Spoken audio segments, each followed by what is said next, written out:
life is a mirror. If we quiet our insides,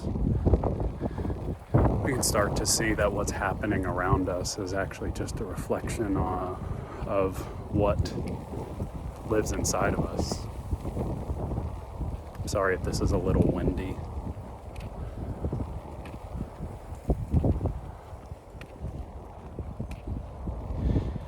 The older I've gotten and the more that I've paid attention to this idea of universal mirroring, the more I have seen the truth of it.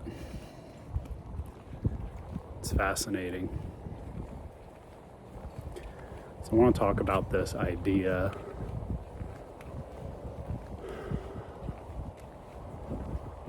of intensity not being the same as intimacy, because I'm guilty of confusing the two in my life.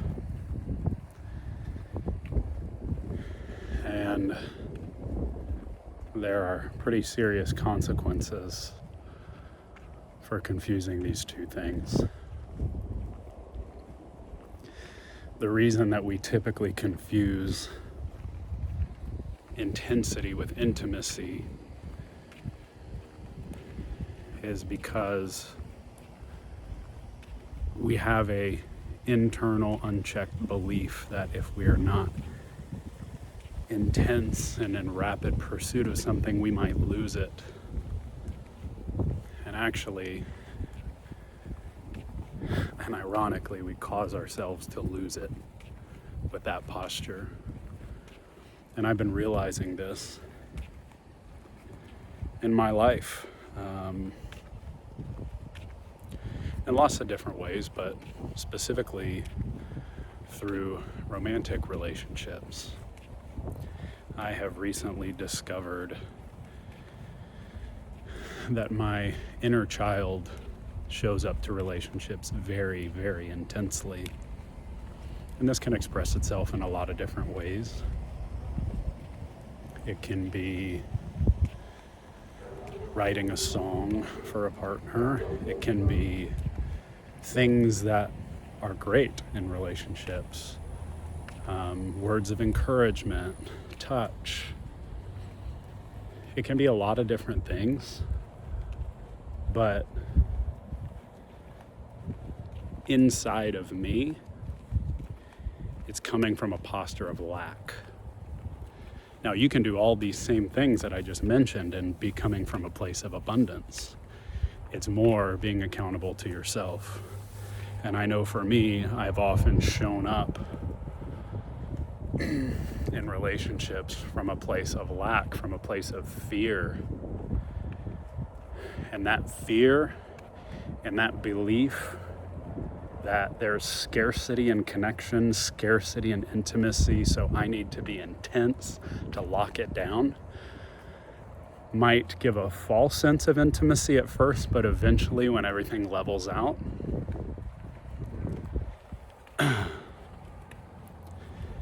that posture of lack and scarcity reflects itself back to you.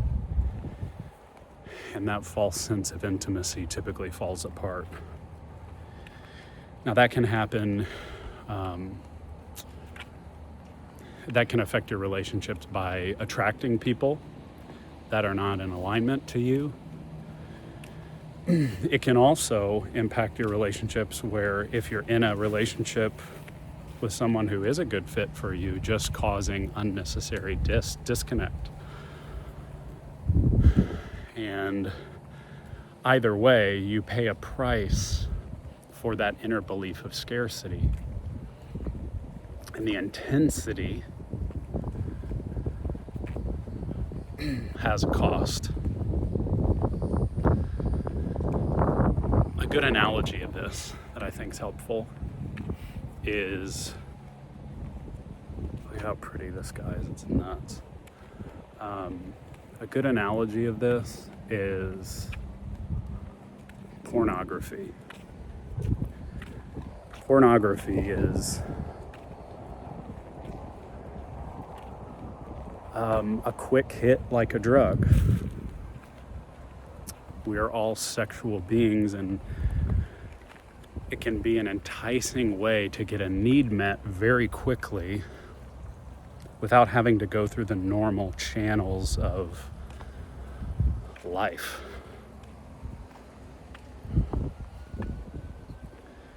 But there's an emptiness on the other side because it's not real. It's not fulfilling. It's not a real person. It's intense, and it can cause a physiological response of pleasure, but the emotional side of that isn't present. And so I think intensity in relationships is kind of like the emotional version of porn, if you think about it. And so what I think is more healthy in the context of relationships is intentionality. I have recently been realizing my own inner disconnect, and that's what's shown me this insight. I've always been a very intense person, and I've always been a hopeless romantic emo kid. I've always craved deep connection with a female partner. I used to fantasize about finding this perfect partner that would fulfill all my needs. God, I probably had so many different fantasies around that. I just wanted a partnership. And really what it was my inner child just wanting steady, consistent connection. A lot of times we mirror into our relationships what we don't get in the home that we come from.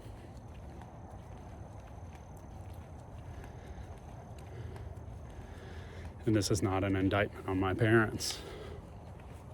Every parent tries the best they can, but most of us go into the world with unmet emotional needs.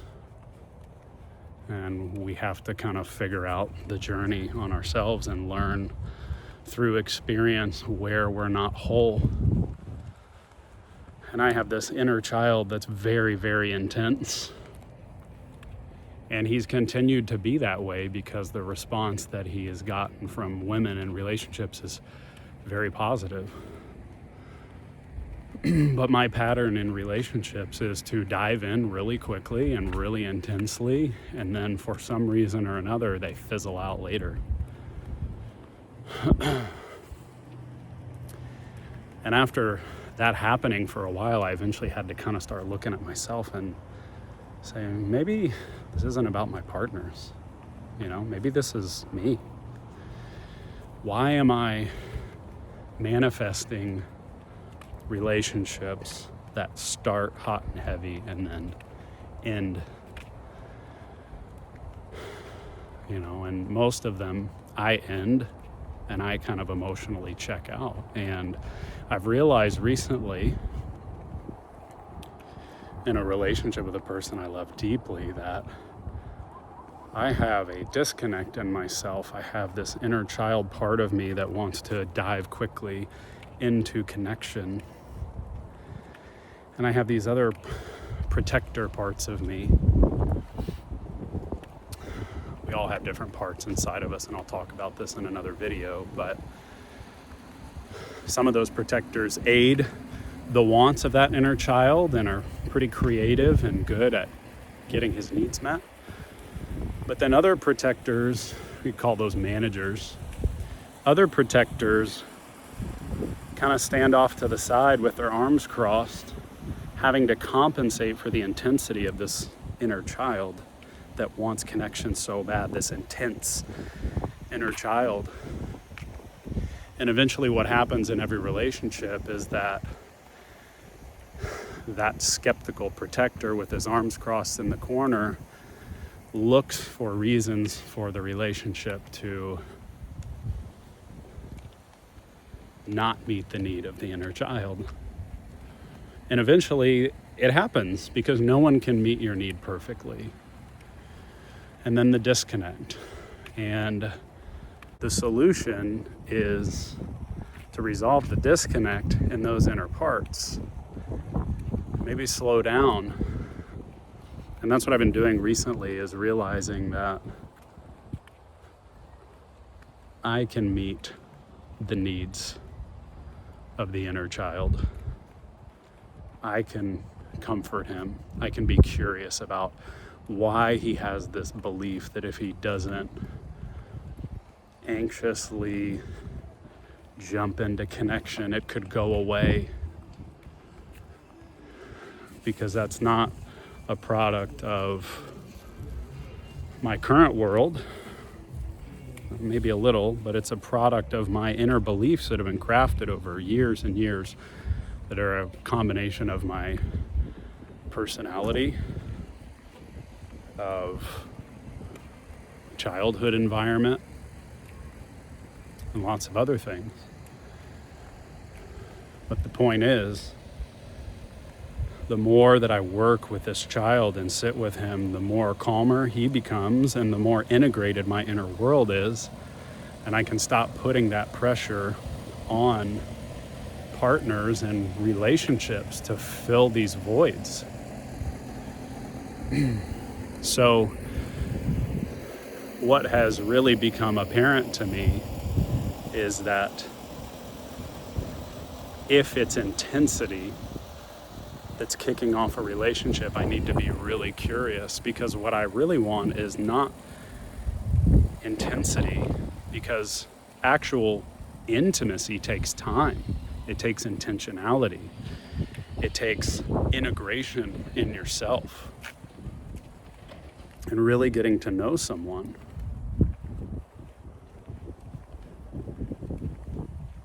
Because when you're whole in and of yourself and these parts are calm and they can approach a new connection from a place of abundance, not only are you going to attract people in alignment with that reflect it back to you, you're going to be able to go in that relationship and hold your frame because you're okay. You don't need this person to make you happy.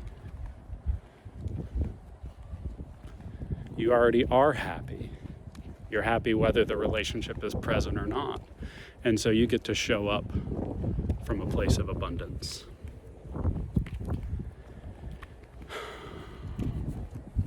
And that's what I've been working towards. I have seen my patterns so clearly the last couple years, and it's come through a lot of pain and suffering that I have created for myself because of my lack of alignment internally. And this inner child just diving into connections and going faster than all my other parts can keep up with. So, my question for all of you to reflect on is, do you approach relationships from a posture of intensity or intentionality? We all want intimacy, but that deep connection takes time, and it takes a posture of abundance from us. Because the reality is, all the stability that inner child wants, it already has. And the more that we realize that, and the more that we lean into that, the happier we are, whether or not we're in a relationship. And then we can show up that relationship and get intensity on the back end. Real intimacy creates intensity. But in an unhealthy place, we try to manifest it. We try to manifest a synthetic form of intimacy that doesn't last out of a place of lack. So this is my reflection lately, and it's really helped me to really reflect and question, what am I showing up with? And get really curious about why I need such intensity in connections and romantic connections. And the answer is fear. And fear can only be reflected back to you in your world and in your relationships. So, curious to know what you all think. Have you struggled with this? And I'd love to know your thoughts in the comments below. Thanks for listening to me process. I plan to process a lot more that I've been thinking through. And I hope you guys enjoyed it. All right, see you later.